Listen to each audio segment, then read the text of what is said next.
Hello hi good morning student. मैं Sunil Pushpa, class 11th chemistry में chapter number 4 chemical bonding. Chemical bonding में बेटा आज आपको मैं समझाने जा रहा हूँ हाइब्रिडाइजेशन। तो सबसे पहले हाइब्रिडाइजेशन क्या होता है, कितने टाइप्स का होता है और उसको कैलकुलेट कैसे किया जाता है। किसी भी एग्जाम में बैठने के लिए हमें हाइब्रिडाइजेशन कैलकुलेट करना आना बहुत ज़रूरी होता है, क्योंकि इससे रिलेटेड बहुत सारे क्वेश्चन आते हैं कि इसमें जैसे BeCl3 है, CH4 है, कि इसमें कार्बन पर कौन सा हाइब्रिडाइजेशन है। BeCl2 में बेरिलियम यानी सेंट्रल एटम बेरिलियम पर कितना हाइब्रिडाइजेशन है। तो इन सभी बातों की जानकारी इस टॉपिक में आपको मिलेगी। आप हाइब्रिडाइजेशन कैलकुलेट करना सीखेंगे, हाइब्रिडाइजेशन के टाइप बताऊंगा मैं आपको, और हाइब्रिडाइजेशन की डिफाइन भी मैं आपको बताऊंगा।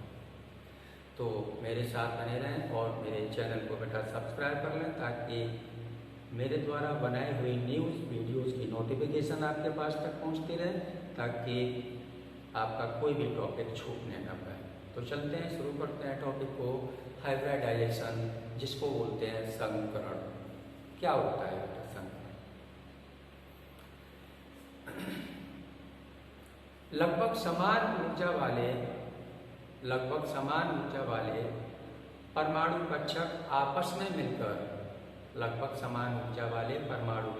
आपस में मिलकर उतने ही नए कक्षक बनाते हैं।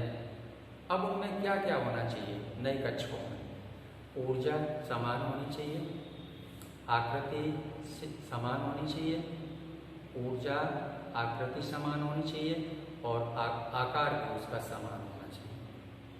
तो उसको हम बोलते हैं, नए जो कक्षक बनते हैं उनको बोलते हैं संकरित कक्षक या हाइब्रिड ऑर्बिटल्स। संकरित कक्षक। तो डिफाइन को आप एक बार फिर सुन लें और नोट भी कर लें। कॉपी और पेन को साथ में लेकर के बैठे हैं आप। चलिए नोट करें डिफाइन को बेटा। हिंदी में आप नोट कर लें, इंग्लिश में मैंने लिख दिया है इसको। किसी परमाणु के संयोजी कोष में, किसी परमाणु के, पहले डिफाइन लिख लो उसके बाद एक्सप्लेन करता हूं मैं। किसी परमाणु के संयोजी कोष में उपस्थित लगभग समान ऊर्जा वाले कक्षक आपस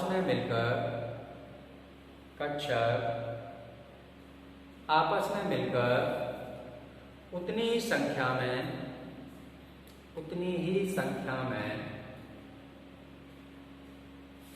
समान ऊर्जा समान आकार तथा समान आकृति वाले नए orbitals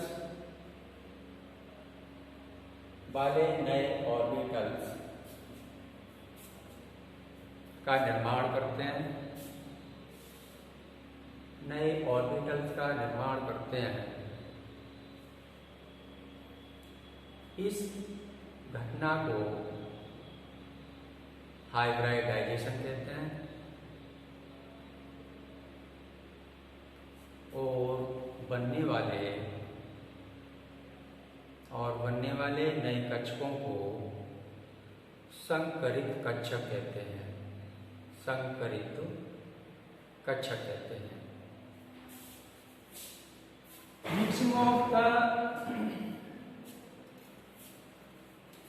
Mixing of the atomic orbitals of different energy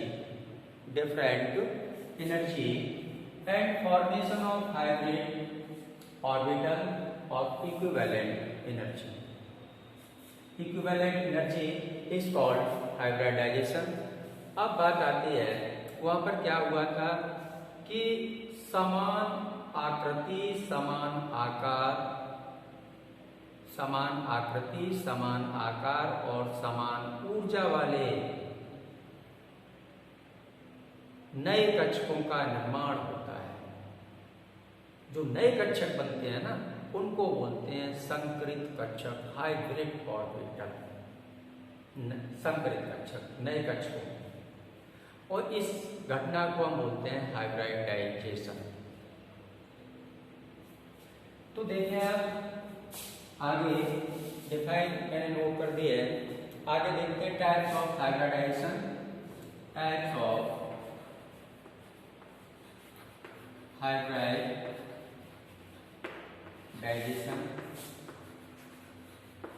संकरण कितने प्रकार का होता है?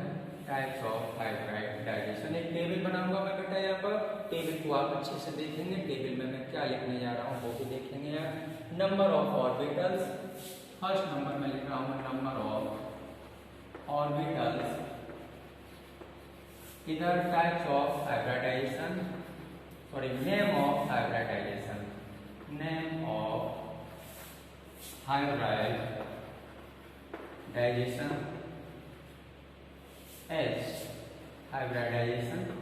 और लास्ट में लिख रहा हूँ नंबर ऑफ हाइब्रिड ऑर्बिटल। तो इधर बेटा दिख रहा है आपको नंबर ऑफ हाइब्रिड, उधर में लिया हो जाता है नंबर ऑफ, इतना तो दिख रहा है ना, नंबर ऑफ हाइब्रिड ऑर्बिटल।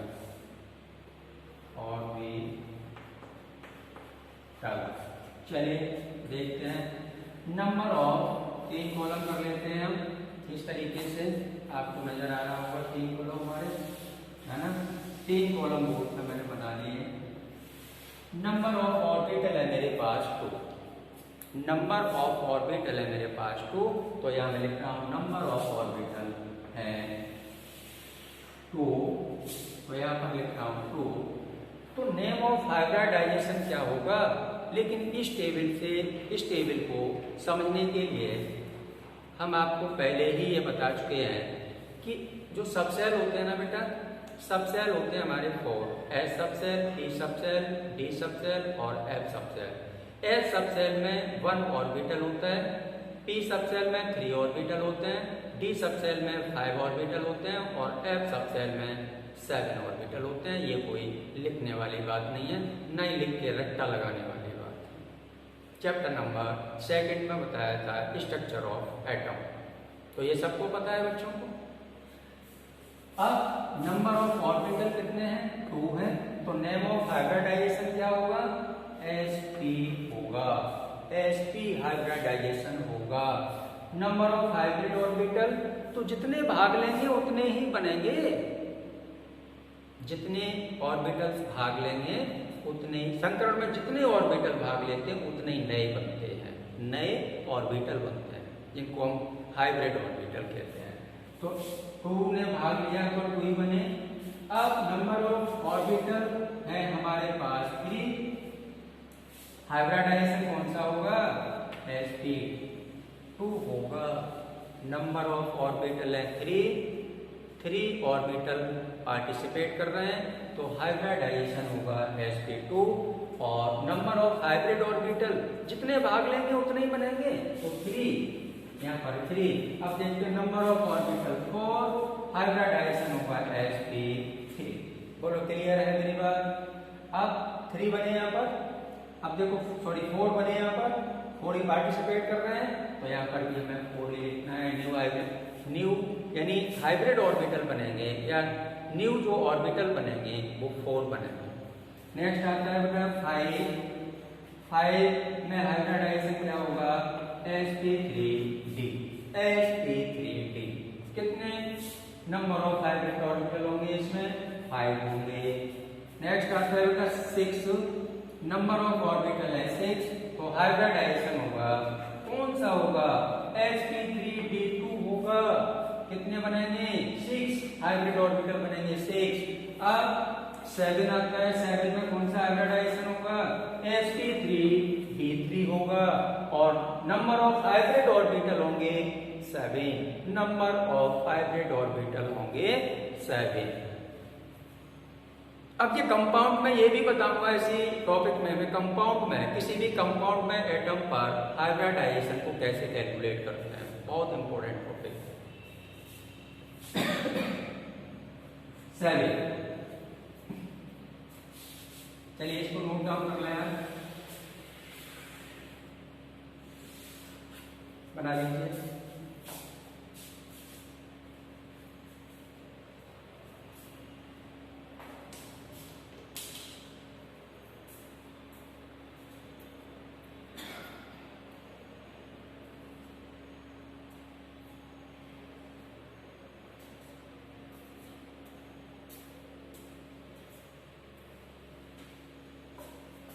बेटा बन गया? बोलो यस या नो। बन गया ना? चलो बहुत बढ़िया, बन गया। तो अपने माइक को सेट कर लेता हूं। बन गया तो बहुत बढ़िया। चलिए कुछ फॉर्मूला बताने जा रहा हूं मैं आपको। टेबल को आपने कंप्लीट कर लिया होगा। अब मैं हाइब्रिडाइजेशन को कैलकुलेट करना सिखाऊंगा इस टॉपिक में आपको। किस तरीके से हाइब्रिडाइजेशन बहुत इजी वे में सिखाऊंगा, बहुत ही इजी वे में, ताकि कमजोर से कमजोर बच्चा भी मेरे इस टॉपिक को समझ सके और हाइब्रिडाइजेशन का पता लगा सके। तो मेरे फॉर्मूलों को, मैं जो दो फॉर्मूले बताऊंगा उन दोनों फॉर्मूलों को आप क्या करना है, अच्छे से तैयार कर लेना है, दोनों फॉर्मूला। तो फॉर्मूला नंबर फर्स्ट है hybridization equal two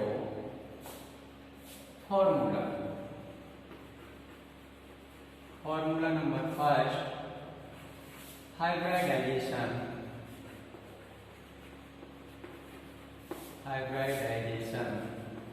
equal to number of sigma bond. Sigma का साइन बना हुआ है, ये सभी बच्चे जानते हैं। सिग्मा लिख दे रहा हूं मैं, sigma bond plus number of lone pair, plus number of loan, दिखाई दे रहा है बेटा? नंबर ऑफ लोन पेयर, मैंने बोल दिया है, नहीं दिख रहा हो देख लेना। थोड़ा सा रोटेट कर देता हूँ कैमरे को हल्का सा। चलो अब दिख रहा है ना? अब दिख रहा है, क्लियर दिख रहा है। उधर ज़्यादा नहीं लिखूंगा मैं, इस साइड ले जाऊंगा। चलिए फॉर्मूला हो गया फर्स्ट फॉर्मूला हो गया लोन पेयर, इलेक्ट्रॉनों का पेयर, लोन पेयर इलेक्ट्रॉनों का जोड़ा, सिग्मा बॉन्ड, जानते ही हैं। चलिए सेकंड फॉर्मूला क्या है, इधर से लिखता हूं मैं। सेकंड फॉर्मूला है hybridisation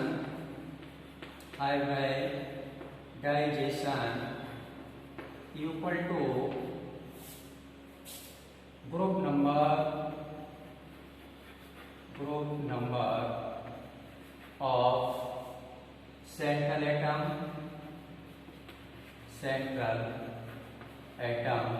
plus number of HFCl Bri plus number of HFCl Bri, इनकी संख्या, हाइड्रोजन, क्लोरीन, ब्रोमीन, आयोडीन, इनकी संख्या माइनस चार्ज डिवाइडेड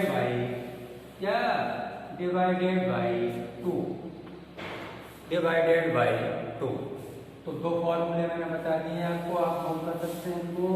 बहुत इंपोर्टेंट फॉर्मूला है हाइब्रिडाइजेशन कैलकुलेट करने के लिए।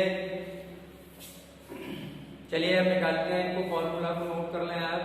दो फॉर्मूले मैंने नोट कराए हैं आपको। चलिए देखते हैं, क्वेश्चन एक लिखते हैं हम। क्या क्वेश्चन है उसको देखते हैं।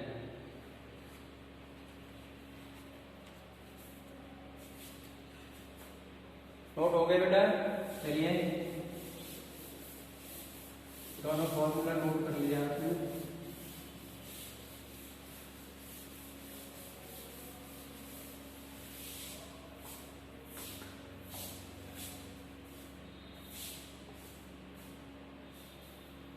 क्वेश्चन नोट कर लें आप। क्वेश्चन में लिखा हूं कैलकुलेट द hybridization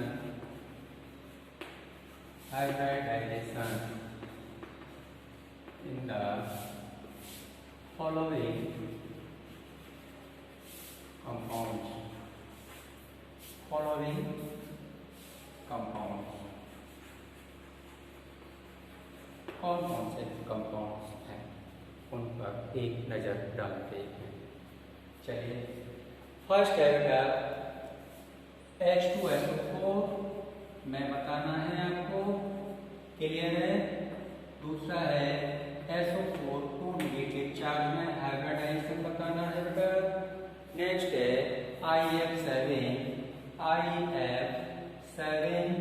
नेक्स्ट है SF2Cl2। नोट करते जाए आप मेरे साथ, चौक चेंज कर लेता हूँ मैं, लिखते जाए आप। I3 negative charge, I3 1 negative charge, comma लगाते जाएंगे आप अच्छे से। नेक्स्ट है BeCl2, BF3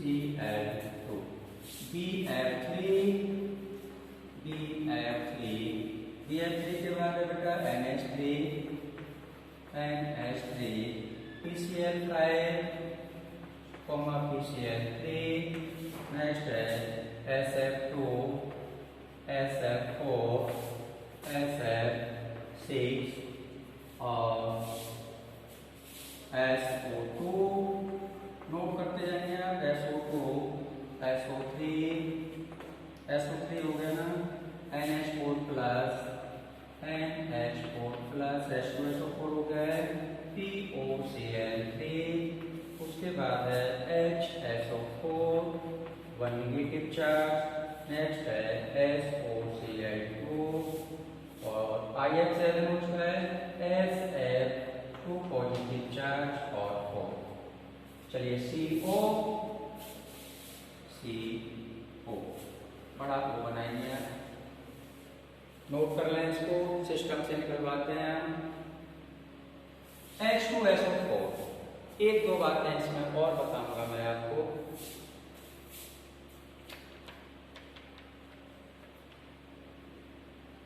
नोट हो गया बेटा, जल्दी करें।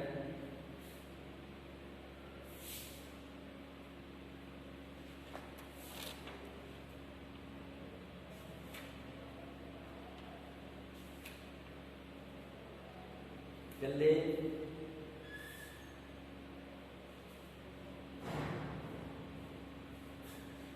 हो गया ना। चलिए अरेंज करते हैं इसको, नोट कर लिया हो आपने तो। थोड़ा स्पेस चाहिए मुझे कैलकुलेट करने के लिए।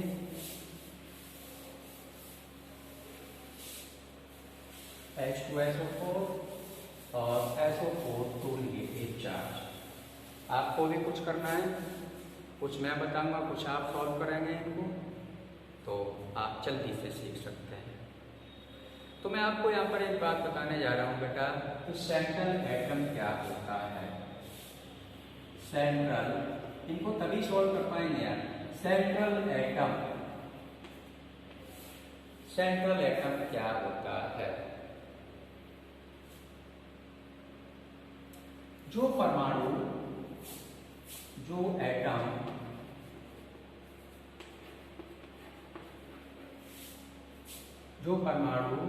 मॉलिक्यूल में कम होते हैं,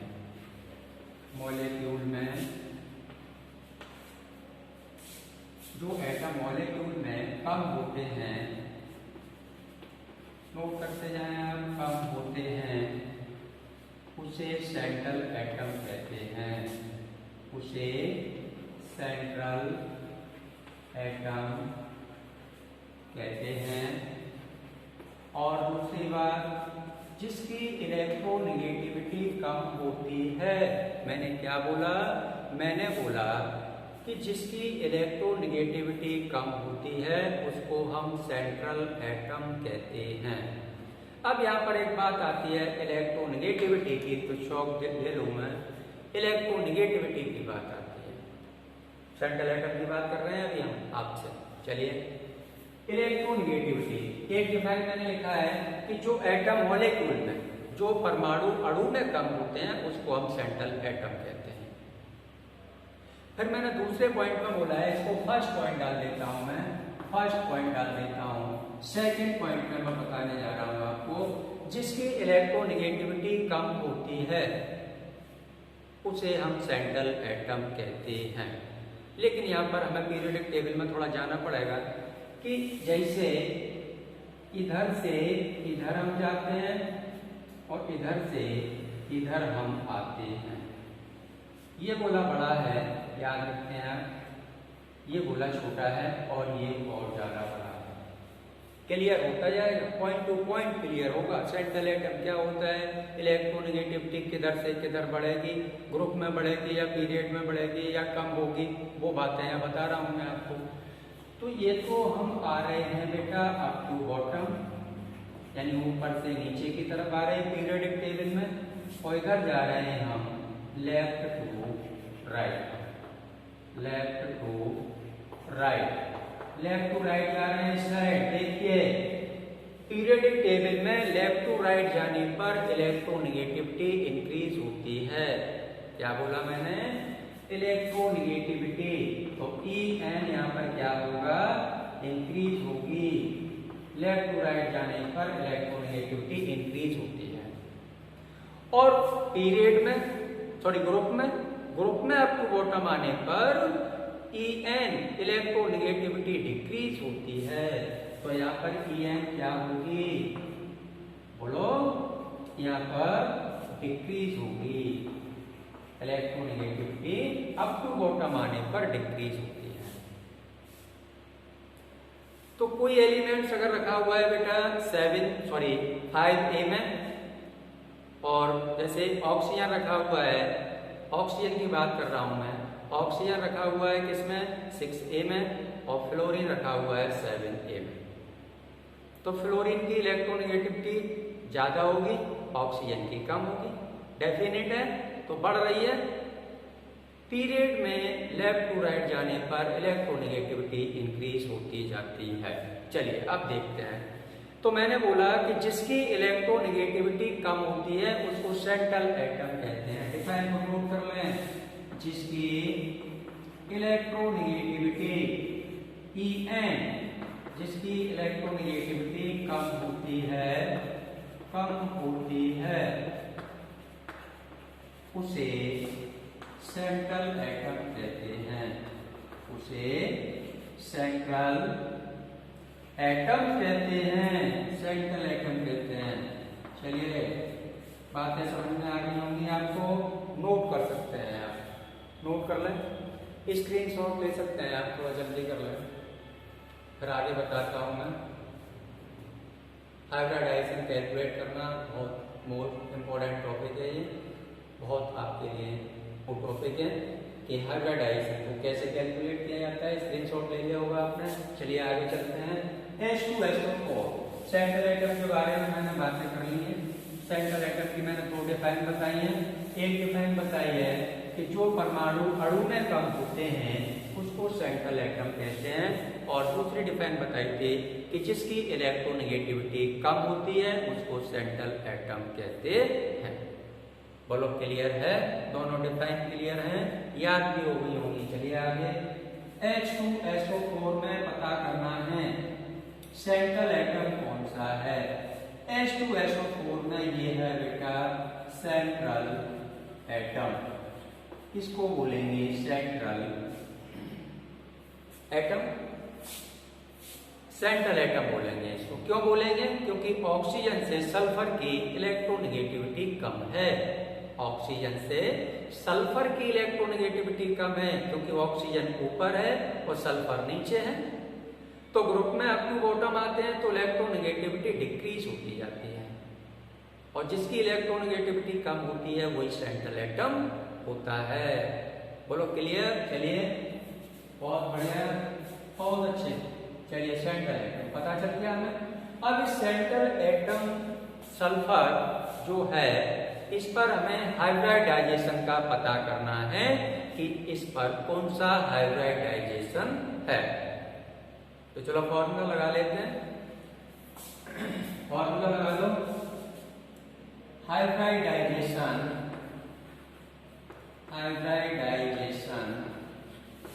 equal to number of group group number of central atom plus number of HFCl Br minus, इसको ब्रैकेट में क्लोज कर देता हूँ, माइनस चार्ज। ये फॉर्मूला होता है बेटा डिवाइडेड बाई 2। चलिए इस फॉर्मूले में वैल्यू रखते जाए। सल्फर का ग्रुप नंबर क्या है? 6। सल्फर का ग्रुप नंबर है 6। तो चलिए ग्रुप नंबर हो गया सेंट्रल एटम का 6, प्लस का साइन लगा दो, number of HFCl Br। H है क्या? इसमें H है, तो कितने H हैं? यहाँ पर 2H है, तो यहाँ पर कर देंगे +2 माइनस चार्ज कोई है बेटा क्या? चार्ज नहीं है, तो चार्ज कर देंगे 0 चार्ज, कोई चार्ज नहीं। कितनी बढ़िया बात है। डिवाइडेड बाई कितना? 2। अब 6 + 2 बेटा ऐड कर लो, कितना निकल के आया? बोलो 8 डिवाइडेड बाई 2। तो नंबर ऑफ हाइब्रिड ऑर्बिटल निकल के आए 4। तो नंबर ऑफ हाइब्रिड ऑर्बिटल 4 है, तो हाइब्रिडाइजेशन कौन सा होगा? अभी मैंने टेबल बनवाई थी आपको। नंबर ऑफ हाइब्रिड ऑर्बिटल 4 है, तो हाइब्रिडाइजेशन होगा sp3। बोलो क्लियर है? sp3 हाइब्रिडाइजेशन होगा sp3। चलिए नेक्स्ट आगे बात करते हैं सेकंड की। सेकंड है बेटा, ये फर्स्ट हो गया SO4 वाला, सेकंड है SO4 2 नेगेटिव चार्ज। इसकी बात कर लेते हैं। सल्फर की इलेक्ट्रोनेगेटिविटी कम है, तो सल्फर यहाँ पर क्या हो गया? सेंट्रल एटम हो गया। तो चलो हाइब्रिडाइजेशन इक्वल टू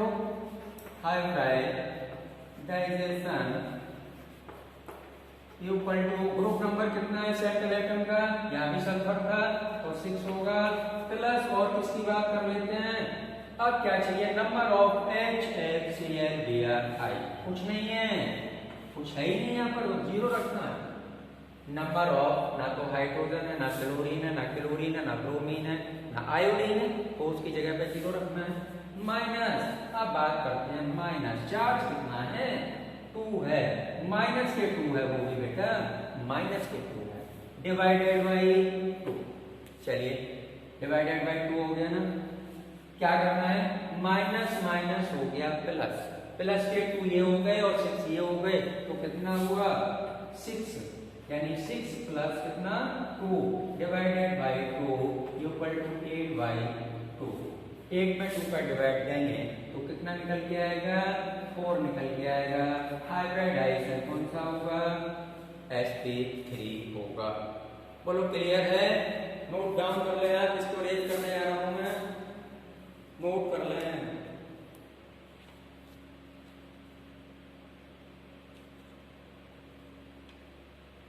जल्दी करें।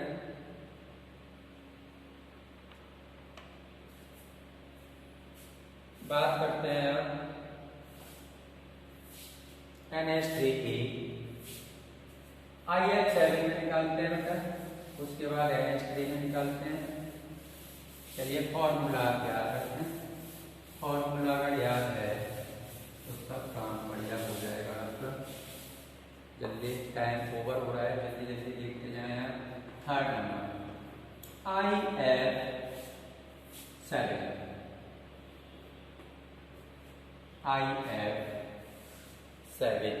चलिए IF7 में पता करते हैं हाइब्रिडाइजेशन कौन सा है। सबसे पहले ये पता करते हैं सेंट्रल एटम कौन सा है। तो I सेंट्रल एटम है, क्योंकि I की इलेक्ट्रोनेगेटिविटी कम है, तो वो सेंट्रल एटम हो गया। तो चलिए hybridization equal to group number of central atom. कितना होगा? ग्रुप नंबर 7 ए ग्रुप के एलिमेंट हैं दोनों, आयोडीन और फ्लोरीन। तो 7 हो गया। 7 के बाद फिर क्या करना है? Number of HFCl Br। कितनी संख्या है इसकी? 7, तो +7 माइनस चार्ज कितना है? चार्ज है बेटा 0 डिवाइडेड बाई 2। तो क्या निकल के आएगा? 7 + 7 कितना हो गया? 14 डिवाइडेड बाई 2।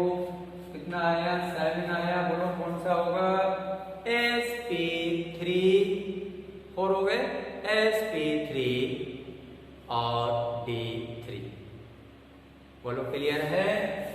तो हाइब्रिडाइजेशन कौन सा होगा? sp3 और d3, ये वाला इस पर हाइब्रिडाइजेशन होगा। निकाल सकते हो आप, निकालते रहिए। PCl5 को देखते हैं। अमोनिया की बात कर रहा था मैं। NH3 में निकाल के देखते हैं। नाइट्रोजन यहाँ पर क्या है?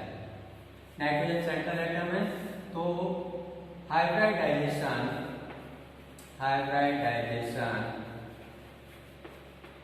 इक्वल टू ग्रुप नंबर है इसका, देख तो बेटा, +3। कैसे 3? हाइड्रोजन की संख्या 3 है, चार्ज कितना है? -0 चार्ज है, डिवाइडेड बाई 2। 5 + 3 कितना हुआ? 8 हो गया, डिवाइडेड बाई 2 कितना आया? 4। हाइब्रिडाइजेशन कौन सा होगा? sp3 होगा। बोलो कैलकुलेट कर सकते हो? मेरे क्वेश्चन में बहुत सारे कंपाउंड दिए हुए हैं, उनमें क्या है कि सेंट्रल एटम की हाइब्रिडाइजेशन, सेंट्रल एटम पर हाइब्रिडाइजेशन बताना है आपको कि इस पर कौन सा हाइब्रिडाइजेशन होगा। बोलो क्लियर है? नेक्स्ट, अब कुछ और एग्जाम्पल में लेके चलता हूं। देखते हैं PCl5 में ऊपर का रेंज कर देता हूँ बेटा मैं। PCl5 में सेंट्रल एटम P है और उस पर हाइब्रिडाइजेशन कौन सा होगा? हाइब्रिडाइजेशन क्या होगा? 5 नंबर PCl5 के चौक बार हो गया। PCl5 सेंट्रल एटम है बेटा P, फास्फोरस सेंट्रल एटम है, तो hybridization equal to group number of central atom. Group number central atom का कितना होगा? बोलो फिर, प्लस नंबर ऑफ HFCl तो फिर क्या है? Cl कितने? 5 और +5 माइनस चार्ज कितना है? 0 डिवाइडेड बाई 2, तो 5 + 5 = 10/2। हाइब्रिडाइजेशन होगा, कितना निकल गया? 5। sp3d हाइब्रिडाइजेशन होगा बेटा sp3d। नोट कर सकते हैं। एक फॉर्मूला और बताया था मैंने, hybridization equal to number of sigma bond plus lone pair. इस पर भी एक आध दो एग्जाम्पल मैं देता हूँ, टाइम ओवर हो रहा है, चलिए जल्दी से नोट कर लें आप। BeCl2 6 नंबर है, BeCl2 में सेंट्रल एटम है Be, स्ट्रक्चर कैसी होगी इसकी? स्ट्रक्चर होगी BeCl और Cl। एक सिग्मा बॉन्ड ये है बेटा, एक सिग्मा बॉन्ड ये है। प्रत्येक सिंगल बॉन्ड होता है वो सिग्मा बॉन्ड होता है, प्रत्येक सिंगल बॉन्ड सिग्मा बॉन्ड होता है। ट्रिपल बॉन्ड में एक सिग्मा और 2 पाई होते हैं। मैं यहाँ पर लिख देता हूँ आपको आगे के लिए, जैसे A double bond triple bond B, तो इसमें ये वाला एक सिग्मा होगा, ये वाला बेटा होगा पाई बॉन्ड, ये सिग्मा बॉन्ड होगा एक, सिग्मा बॉन्ड होगा एक, 2 पाई होंगे नीचे वाले, तो ये पाई बॉन्ड और ये पाई बॉन्ड। तो ट्रिपल बॉन्ड में 2 पाई होंगे, एक सिग्मा होगा। डबल बॉन्ड में एक सिग्मा एक पाई होगा, डबल बॉन्ड में एक सिग्मा एक पाई होगा, ट्रिपल बॉन्ड में 2 पाई और एक सिग्मा होगा। बोलो क्लियर है? चलिए सेंट्रल एटम इसको रेज कर देते हैं, आप नहीं करते हैं, चलो ये स्ट्रक्चर होगी इसकी। तो फॉर्मूला क्या होता है? हाइब्रिडाइजेशन शॉर्ट में लिख दिया है, equal to number of sigma bond कितने हैं बेटा? 2, नंबर ऑफ सिग्मा बॉन्ड है 2, प्लस लोन पेयर कितने हैं? लोन पेयर है 0, तो इक्वल टू कितना निकल के आया? 2। तो कितने हाइब्रिड ऑर्बिटल हैं? 2 हैं। तो कौन सा हाइब्रिडाइजेशन होगा? sp हाइब्रिडाइजेशन होगा। बोलो कर सकते हो आप? कर सकते हो तो इसको नोट कर लो आप, स्क्रीनशॉट ले लो आप अच्छे से। तो आपको मैंने आज सिखाया है कि हाइब्रिडाइजेशन को कैसे कैलकुलेट करते हैं, कितने टाइप का हाइब्रिडाइजेशन होता है। नेक्स्ट वीडियोज़ में या नेक्स्ट लेक्चर में मैं आपको उनके टाइप्स के बारे में बताऊंगा, उनको उनकी डिटेलिंग बताऊंगा, क्या डिफाइन होती है, उनकी स्ट्रक्चर कैसी होती है, एंगल कितना होता है, इसके बारे में बातें करेंगे नेक्स्ट लेक्चर में। इस लेक्चर में इतना ही काफ़ी। मैं आशा करता हूँ आपसे कि आप हाइब्रिडाइजेशन निकाल सकते हैं। चलिए ओके, नोट कर लो बेटा।